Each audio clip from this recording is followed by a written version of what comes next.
Waking up in the morning at 6 a.m. is a horrible task to accomplish, but do you know what is even more horrible? Yes, it's slavery. But how did slavery even start in America? Well, American slavery started with the discovery of America. It was something like this. Christopher Columbus was set on a mission to find a new route to Asia for gold and spices since other countries controlled the current routes. Instead of finding a new route to Asia, he had instead found a land called the United States of America.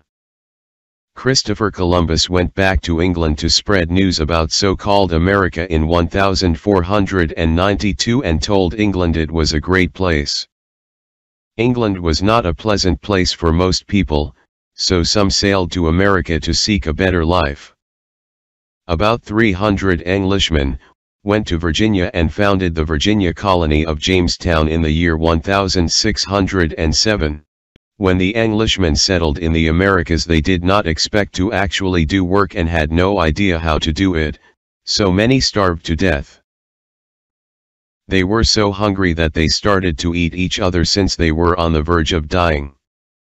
The Europeans had no idea how to farm, and even if they did, they would not farm because they do not know how to farm properly. This was called the starving time, which lasted from 1609–1610. Once they consolidated a bit, they decided they needed other people to work for them so they do not need to work. The Indians, that lived in America even before Columbus came, were too powerful, too numerous, and knew the land too well, so the Europeans disregarded that idea. The whites were too expensive, had a time limit, and they did not have enough whites that wanted to work. Therefore, the Europeans turned to the Africans. The Africans would be living normally in Africa when Europeans raid their home. They were forced to walk for hours in a neck shackle with a gun pointed to their heads. They were later branded and locked in coffin-like cells where they can hardly have room to breathe. Slaves would sleep on their own feces, urine, vomit, and their blood from the brutal whipping. Sometimes, slaves would kill other slaves next to them to have room to breathe. From times to times they would get recreation time on the deck of the ship. During recreation time, some slaves would jump off the ship to commit suicide to die from the misery of being a slave. The conditions the slaves experienced was beyond what we today could think of.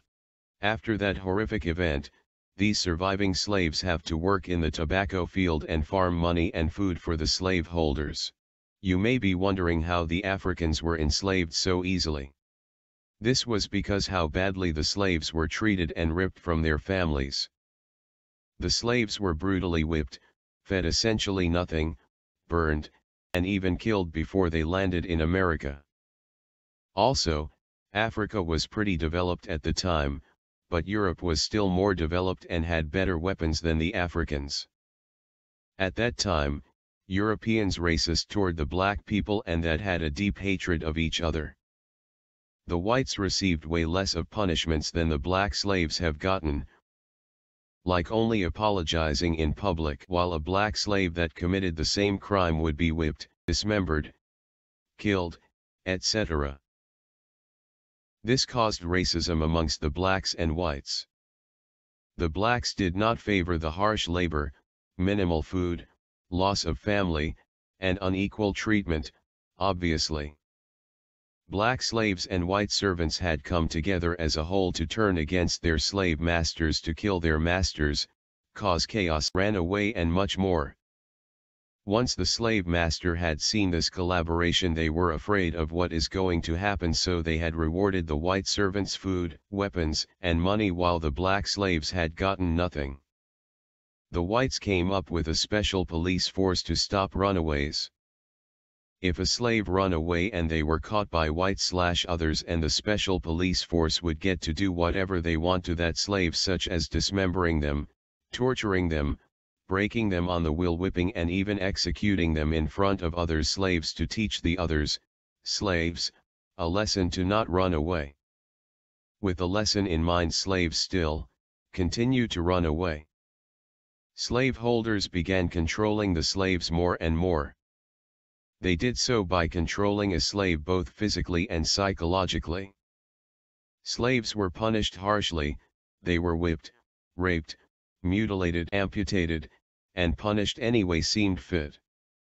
Slaveholders destroyed all sense of their African culture, which controlled them psychologically.